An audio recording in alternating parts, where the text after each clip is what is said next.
और मैं कह सकता हूं, जैसा बाबू ने 3 साल में अमरावती के निर्माण का जो सपना देखा है, इसका मतलब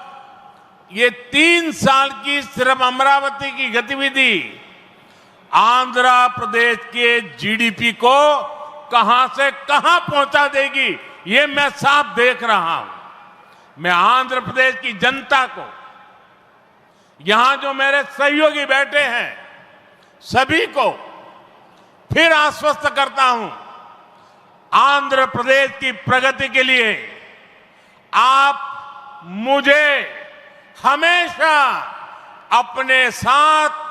कंधे से कंधा मिलाकर चलते हुए देखेंगे। एक बार फिर आप सभी को बहुत बहुत शुभकामनाएं। मी अंदरी आशीर्वादमुतो ఈ कुटुंबी आंध्र प्रदेश अभिवृद्धि की कट्टुबड़ी उन्नति